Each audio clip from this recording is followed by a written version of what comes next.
el Centro Apostólico Altar de Jehová de Eclesía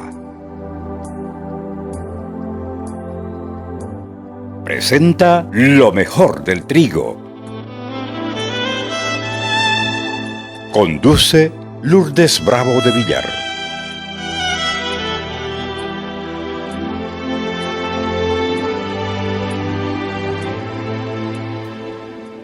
Santiago capítulo 5, verso 16.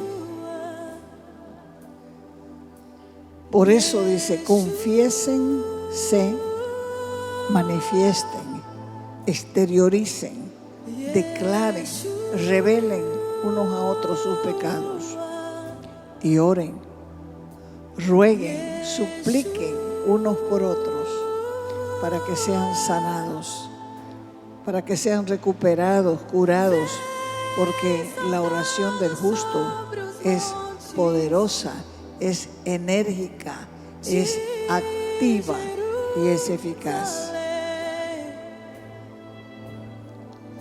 Una vida de comunión con Dios es básica e imprescindible para vivir una vida espiritual victoriosa. La oración no es un esfuerzo sobrehumano. Sin disciplina no se puede desarrollar un hábito de orar. Y para orar se necesita entrega. Si tu corazón no está entregado a Dios, no vas a orar. No tienes gusto por la oración, no te interesa la oración.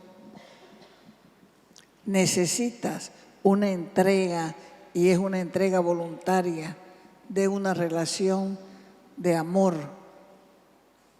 Y para que sea una relación de amor debemos pasar del nivel de la oración de siervo a la oración de hijos. Y entonces la oración va a fluir y vamos a aprender a conocer la voz del Espíritu Santo. Parece difícil, uno dice, ¿qué va a hablar Dios? Esta gente se está inventando, o esta gente cree que Dios le habla. La Escritura dice que la oración eficaz del justo es valiente, es eficaz porque es valiente, es eficaz porque es vigorosa, es enérgica. Esa es la oración que mueve, esa es la oración que conmueve, esa es la oración que resuelve las cosas. La oración eficaz es la oración guiada, dirigida por el Espíritu Santo.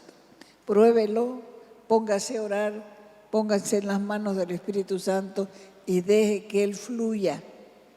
Y entonces va a comenzar a orar lo que Él le va a guiar, porque va a ser dirigido por el Espíritu Santo. Y uno de los requisitos o requerimientos o obligaciones para que una oración sea eficaz es el perdón. ¿Para quién? Para los que te hicieron daño. Perdón para los que te hirieron, para los que te lastimaron, para los que te ofendieron y también para los que te deshonraron. La declaración del perdón se hace con la boca, hablando, confesando, sacando con la boca hacia afuera el pecado de amargura, de aflicción y de pena. A veces Dios te va a mandar confesar. Vas a confesar tus pecados a otros, porque al confesar tus pecados a otros, eso te mantiene humilde y dependiente de Dios. Y Él continuamente nos está llamando para que nos metamos en el río de Dios y no salgan más. Lucas capítulo 10, verso 42. Recuerden que Jesús llegaba a la casa de Lázaro y era un gran acontecimiento, la gente se alegraba. Y cuando estaba esta vez en la casa de Lázaro y Marta estaba afanada haciendo cosas para servir al maestro, se acercó Jesús y le dijo, mírala, esta no me ayuda en nada. Y el Señor le dijo, solo una cosa es necesaria. Y María ha escogido la buena parte, la mejor parte. Y esa parte que ha escogido no le será quitada.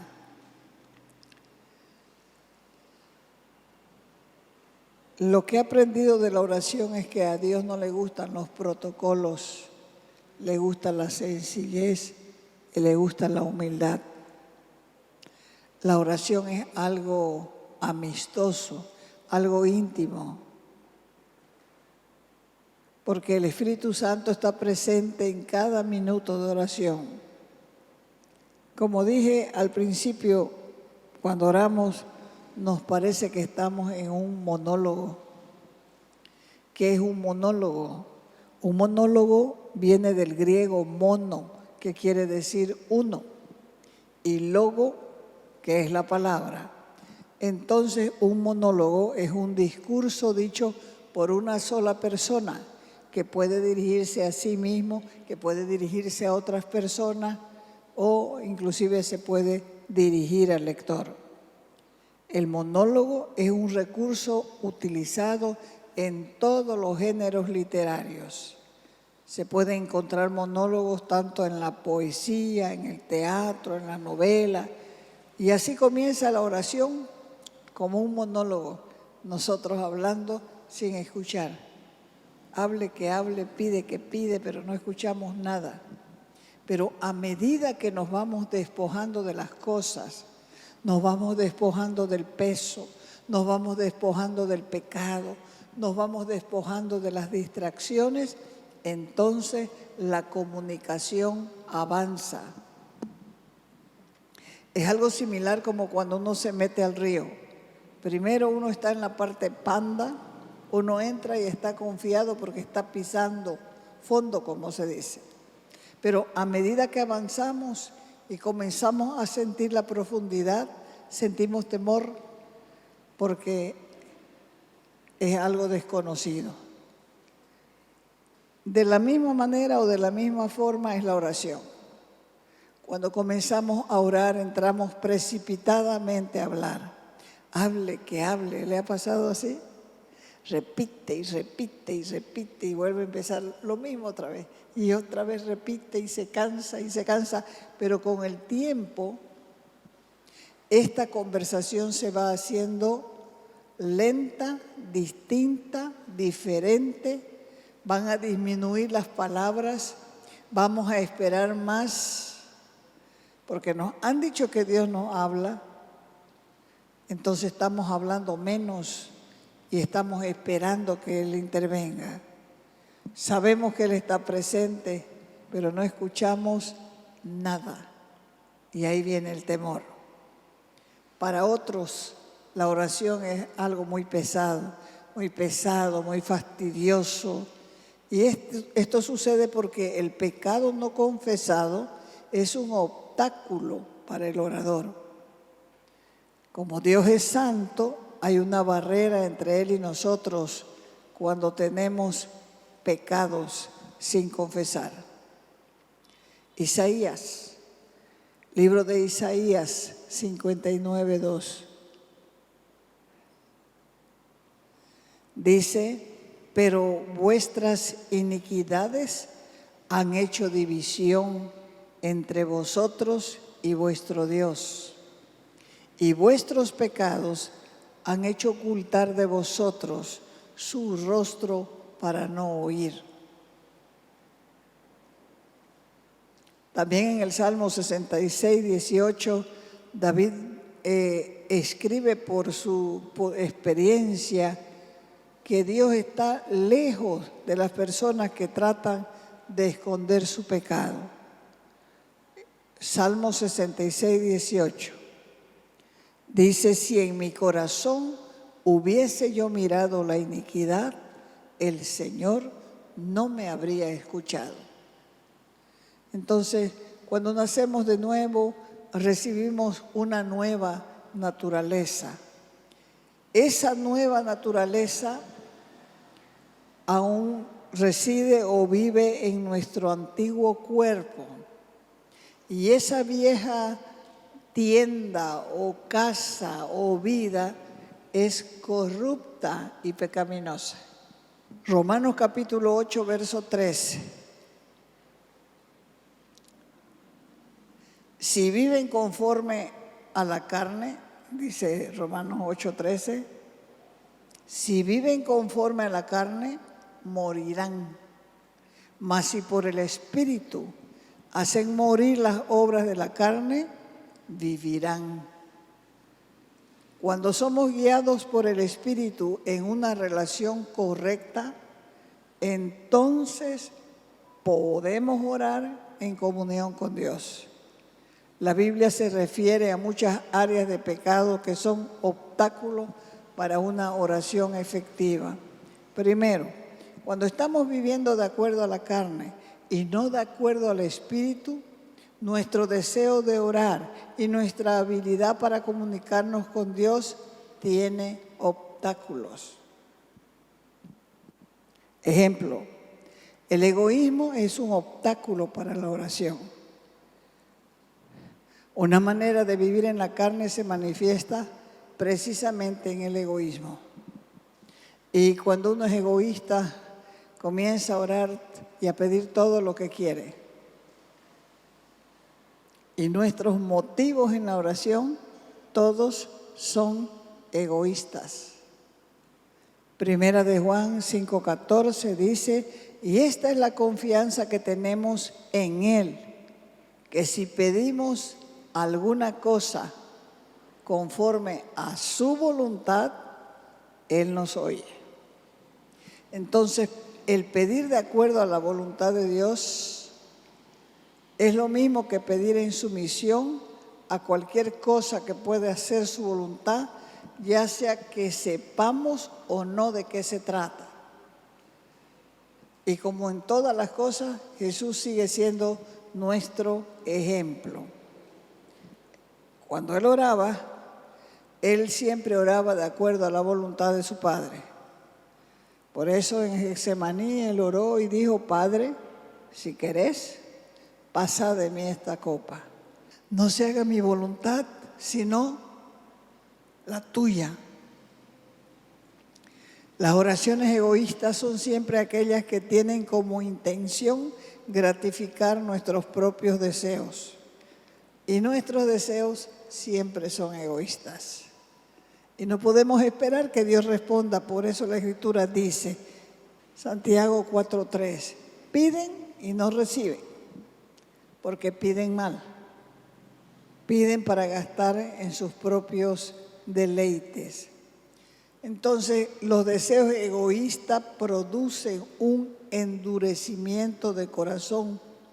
Si somos indiferentes a las necesidades de otros, podemos esperar también que Dios sea indiferente a nuestras propias necesidades. Porque cuando vamos ante Dios en oración, nuestro primer interés debe ser hacer su voluntad.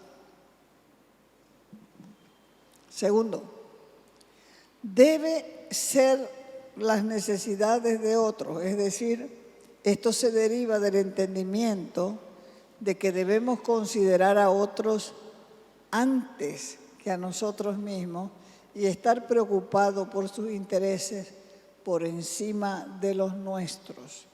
Veamos lo que dice Filipenses, capítulo 2, versos 3 y 4.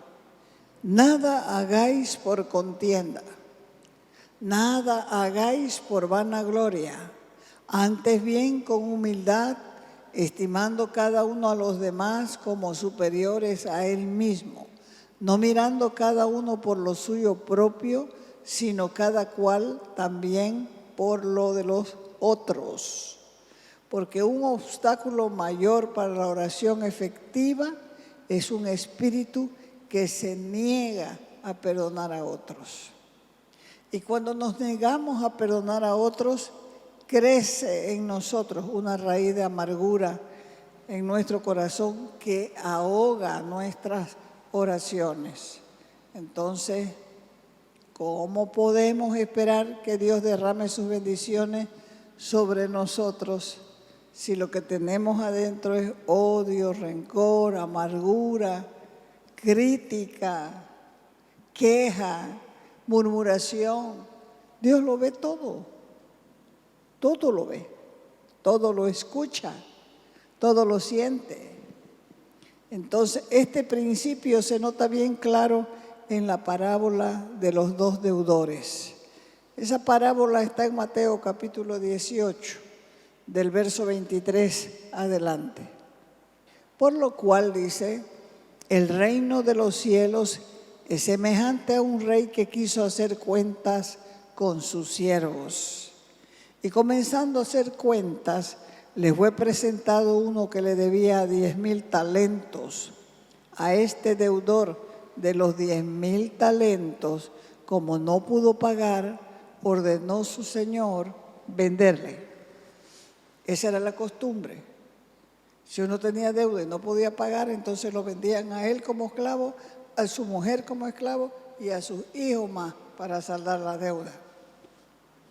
Por eso dice aquí, a este, como no pudo pagar, ordenó el Señor venderle, y a su mujer y a sus hijos y todo lo que tenía para que pagase la deuda. Verso 26. Entonces, aquel siervo postrado le suplicaba diciendo, Señor, ten paciencia conmigo y yo te lo pagaré todo. 27, y el Señor de aquel siervo, movido a misericordia, le soltó y le perdonó la deuda. Verso 28. Pero saliendo aquel siervo, halló a uno de sus consiervos que le debía 100 denarios. Y haciendo de él, lo agarró, lo ahogaba diciéndole, págame lo que me debes. Entonces su consiervo, postrándose a sus pies, le rogaba diciendo, ten paciencia conmigo y te lo pagaré todo. 30, mas él no quiso, sino fue y le echó en la cárcel hasta que pagase la deuda. Viendo sus consiervos lo que pasaba, se entristecieron mucho y fueron y refirieron a su señor todo lo que había pasado. Verso 32. Entonces, llamándole su señor, le dijo, siervo malo, toda aquella deuda te perdoné porque me rogaste. ¿No debías tú también tener misericordia de tu consiervo como yo tuve misericordia de ti? 34. Entonces su señor enojado lo entregó a los verdugos hasta que pagase todo lo que debía. Así también mi Padre Celestial hará con ustedes si no perdonan de todo corazón cada uno a su hermano sus ofensas. Esta historia nos enseña que Dios nos ha perdonado una deuda que está más allá de toda medida, y es la deuda de nuestro pecado. Por lo tanto, Él espera que nosotros perdonemos a otros, así como hemos sido perdonados. Si nos negamos a hacerlo, eso constituye un obstáculo en nuestras oraciones para la oración efectiva. Entonces,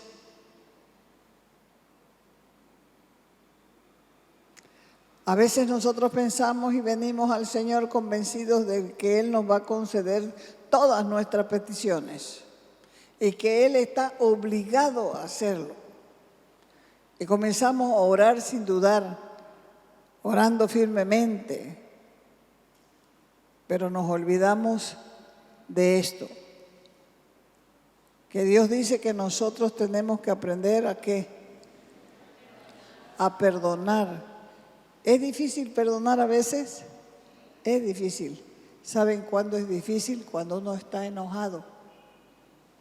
Pero luego que le pasa a uno la molestia y la rabia puede aquietarse y es más fácil perdonar. Cuando venimos a Dios en oración dudando de su carácter, dudando de su propósito, de sus promesas, lo estamos insultando. Nuestra confianza debe estar en su habilidad para concedernos cualquier petición que esté de acuerdo con su voluntad. Ahora, si venimos a orar también y no tenemos fe, ¿qué obligación tiene de contestarnos? Para contestarnos Él, nosotros tenemos que tener fe, porque está escrito en el libro de Hebreos capítulo 11, verso 6, que sin fe es imposible agradar a Dios, porque es necesario que el que se acerca a Dios crea que le hay y que es galardonador de los que le buscan. Entonces nosotros aprendemos a orar poco a poco, aprendemos a orar con entendimiento, aprendemos a orar con fe, porque siempre el Señor está diciendo, pida con fe, no dude, no dudando nada, dice, porque el que duda es semejante a la onda del mar que es arrastrado por el viento de un lado para otro. No piense pues, si la persona está en esa condición, de un lado para otro, no esté pensando que va a recibir cosa alguna del Señor. Y tercero, el desacuerdo y las peleas en el hogar definitivamente son un impedimento para la oración. ¿Y dónde es donde uno más pelea? En el hogar, en el matrimonio, con la familia, con todos los que están a nuestro entorno. Por eso Pedro menciona específicamente que esto viene a ser un estorbo en las oraciones del esposo. Cuando el esposo es agrio, es decidor y es torpe, sus oraciones tienen estorbo. Primera de Pedro, capítulo 3, verso 7. Vosotros, maridos, igualmente vivid con ellas sabiamente, dando honor a la mujer como a vaso más frágil y como a coherederas de la gracia de la vida. ¿Para qué? Para que vuestras oraciones no tengan estorbo. O sea que los agrios, los decidores, los tratadores, los torpes tienen estorbo en sus oraciones. Sí o sí tienen estorbo, porque donde hay serios conflictos en las relaciones familiares con la cabeza del hogar, que es el hombre, no está demostrando la actitud correcta que Pedro menciona.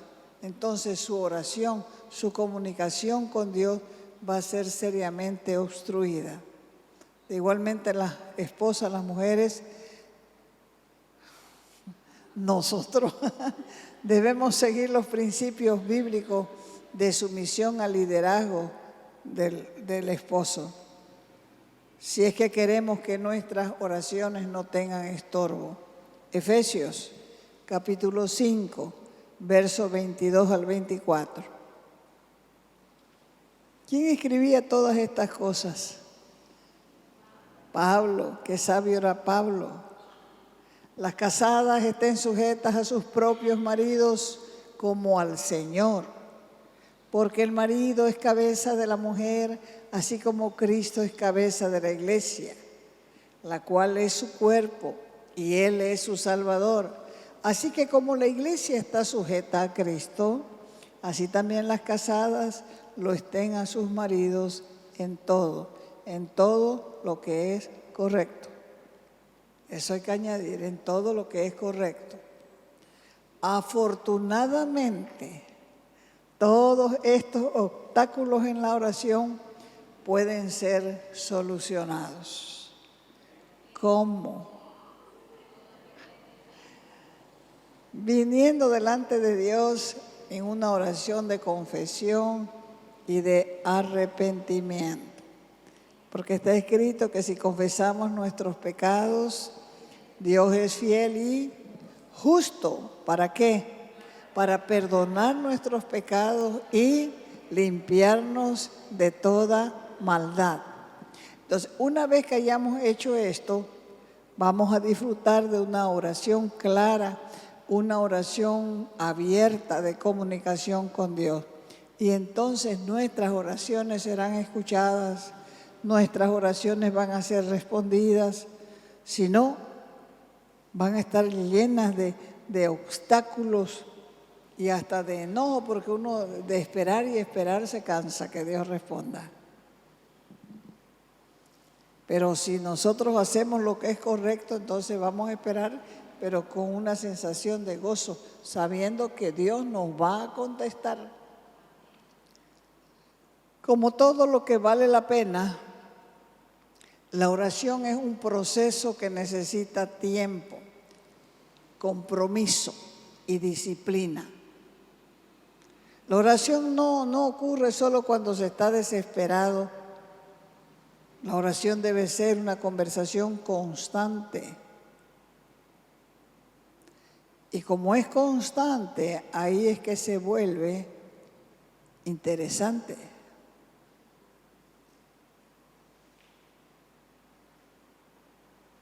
Porque estamos con la expectativa que Dios responda. Y nos vamos a sentir más cómodos con la oración, porque una de las formas en que funciona es en la confianza. La fe viene a ser confianza. La confianza de esperar que Dios responda viene a ser fe. Las personas que oran han disfrutado de milagros en su vida. No es que se imaginaron, es que recibieron milagros y con certeza. Y nunca hubieran podido creer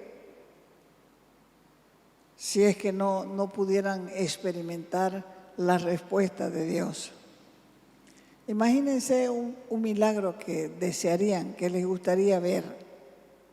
Por ejemplo, la sanidad de un enfermo, la restauración de una relación rota, también es un milagro. O una situación desesperante que se resuelva. Esos son los motivos por los cuales nos van ayudando a creer más en Dios.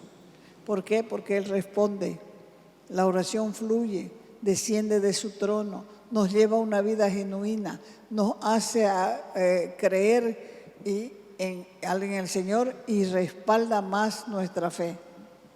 Permanece para siempre y desde allí fluye el perdón, fluye la gracia, porque no hay nada que lo acuse a uno, porque uno comienza a sentir confianza de ir a Dios y no vamos a condenarnos, sino vamos a pedir, a suplicar por ayuda.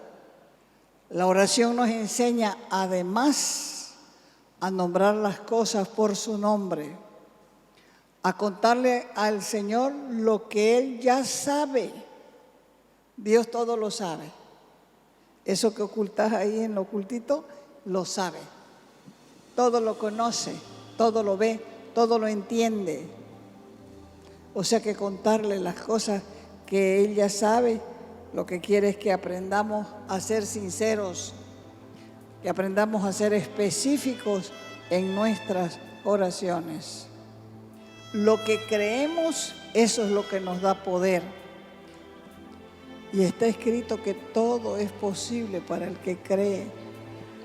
Los límites están en tu fe y en tus pensamientos, porque es tu visión la que determina tu condición.